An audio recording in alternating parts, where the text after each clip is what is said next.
Sony appears to be trying to stop Microsoft from doing the exact same thing on the Xbox. I personally think that this is huge hypocrisy on Sony's part.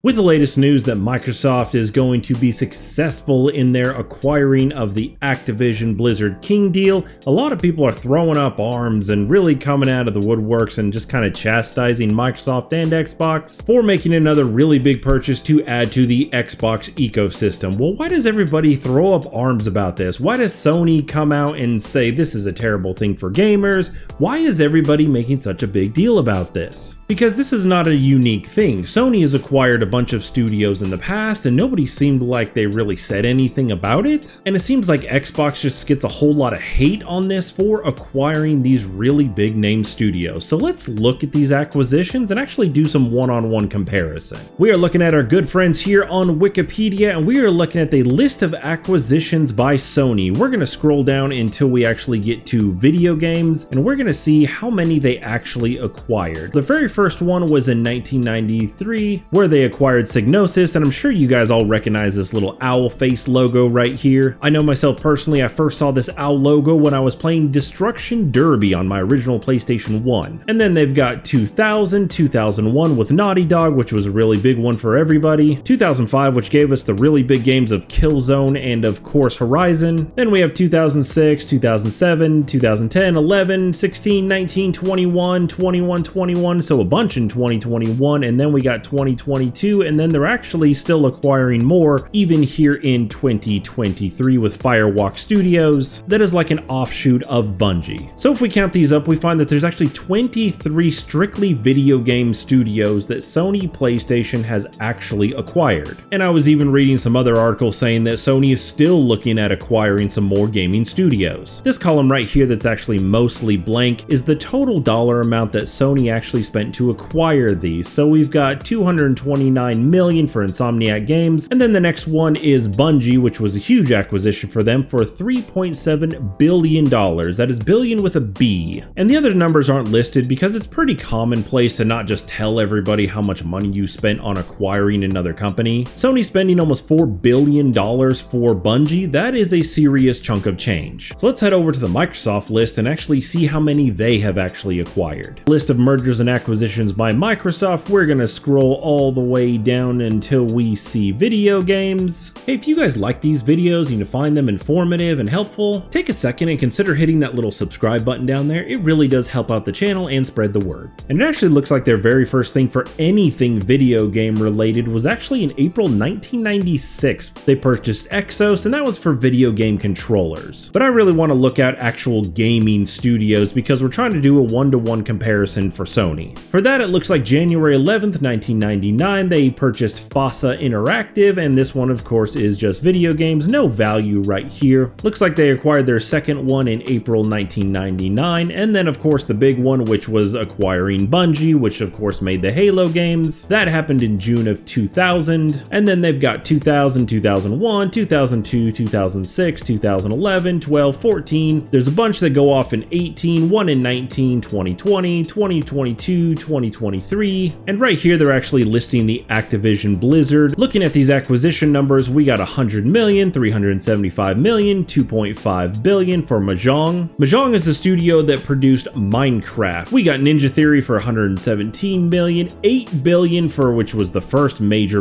one for ZeniMax Media. That's of course your Bethesda acquisition, and of course Activision Blizzard, which everyone is throwing up arms about, for just under 69 billion with a B dollars. So if we count up all these video game studio acquisitions, it comes to 21 different studios to exclusively make them video games. So Sony has acquired 23 different studios and Microsoft has acquired 21. Why is everybody saying, oh, what Microsoft is doing is terrible and they shouldn't be buying up all of these companies? Why is Sony trying to make such trouble for Microsoft in acquiring things like Activision Blizzard? And I think you can sum this all up in one word, and that is exclusivity. They have the option of keeping it all in-house, which of course would mean that Nintendo and Sony will not see any of these huge games, and the one that Sony really targeted was Call of Duty. We are looking here at Statista, one of my favorite statistics website, and we are looking at the best-selling video games franchises worldwide as of May 2022. Of course, Call of Duty is not on top. Actually, Tetris is on top, which actually blew me away. Of course, Tetris is a very old game, but honestly, Call of Duty is not that far behind. It is sitting at 400 million copies actually sold. So 400 million people have purchased some sort of Call of Duty game. So you guys know how much I love my calculator, so we're going to take this 400 million, we're going to multiply this by $40, just kind of an average cost of a brand new Call of Duty copy, and that is going to give us $16 billion.